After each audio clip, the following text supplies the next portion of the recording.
the title of 2008 Mr. Olympia. You can take it too. Dexter Jackson! Dude, you were grinding for so long. And then I lost to Dexter. Now, I never questioned, he deserved to win, you know, but I always said, like, I gave the title to him, right? I walked away, and then I was backstage like, damn, like, what do I do? And it was tough. It was tough. I mean, trying to figure out your identity, right? I saw you backstage, and I hate to use the word broken, but you were definitely just shattered. You were just devastated because you just won twice, because I just felt like, holy shit, this guy just took his whole life and chased the best bodybuilder on the planet, Ronnie Coleman, in the history of the planet and the history of the sport. And now he had a tough run, you know, and then you go in and you lose to Dex. And I'm sure nobody saw that coming.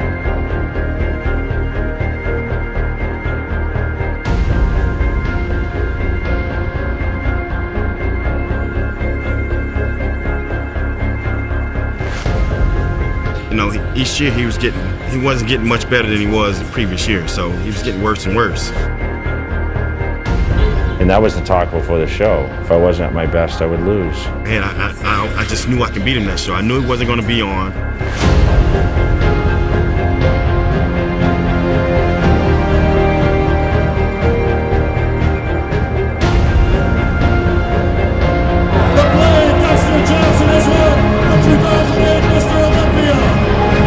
You don't show much emotion because it's just who you are, but I could just tell the energy was taken away from you. It seemed that it was over for Jay. What I realized, my body wasn't getting better, right? So that's when you're really like, after the show, not even at backstage, you're just like, wow, okay, what are people gonna think? What's my legacy?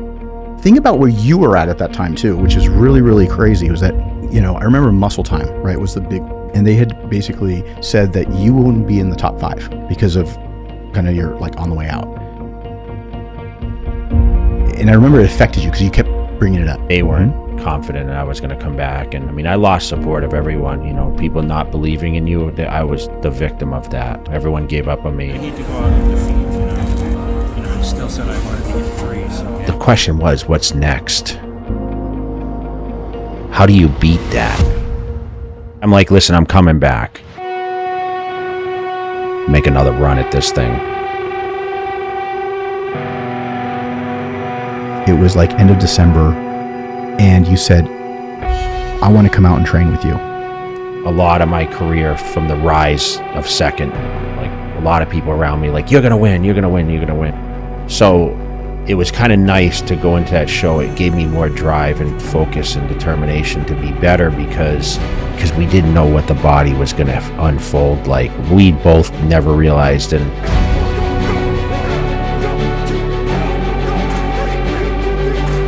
I've been there, I've fallen down, and I'm coming back to once again stand there alone.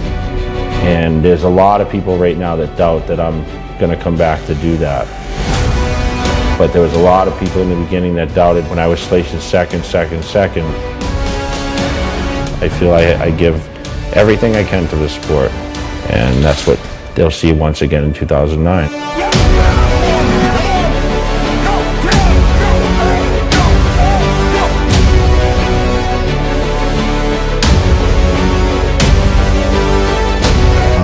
But you didn't give up. That was the thing. You didn't give up. You went in and you said, I'm going to do this again.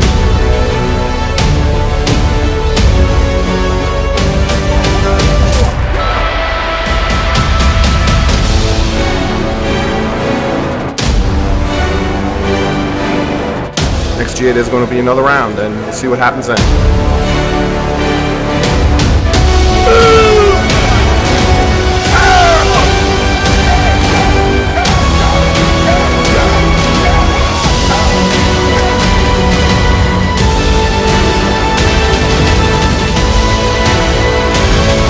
You started to build your confidence as we got closer.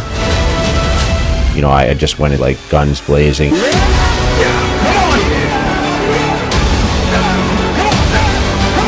It was all that hard work, everything else, and there was so much buildup and so much pressure.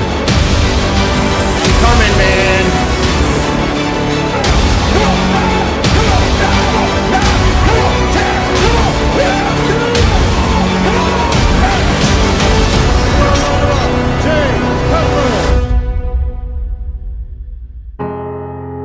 everyone's like, Jay's never going to come back. Even my own sponsors, some of them were like, I mean, even Flex turned against me, you know, Alan Donnelly, and like they weren't confident I was going to come back. And I had a chip on my shoulder about that. I mean, I lost support of everyone. You know, when you talk about someone's downside and, you know, people not believing in you, I was the victim of that. You know, everyone gave up on me except, you know, some of my sponsors and the people that were close to me that saw the progression over the time. Winning was a curse for me.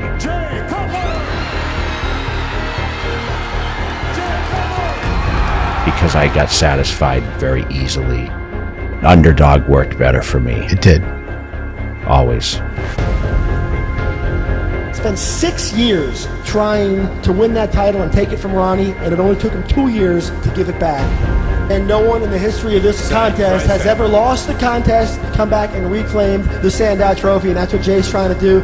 Potentially could still win the contest if he got in the best shape he's ever been in. But he hasn't done that for a few years, and you have to ask why he hasn't done that.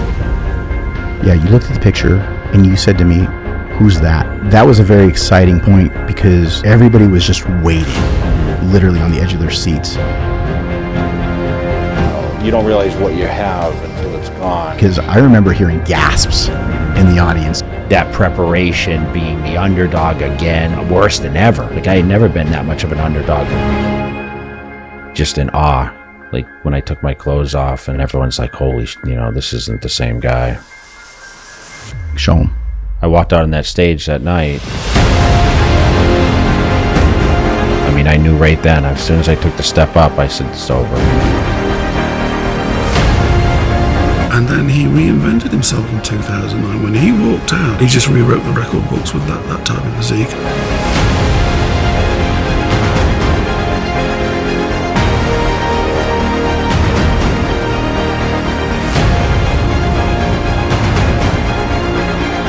This year, it's a whole different ballgame.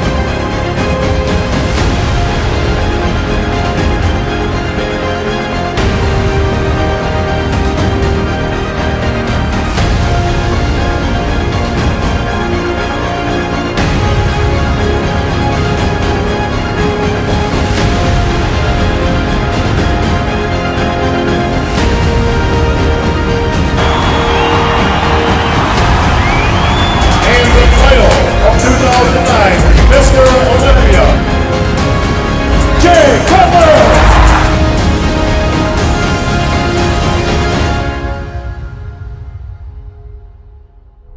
It's no secret, a lot of people in the industry wrote you off pretty much this past year. Everyone wrote me off.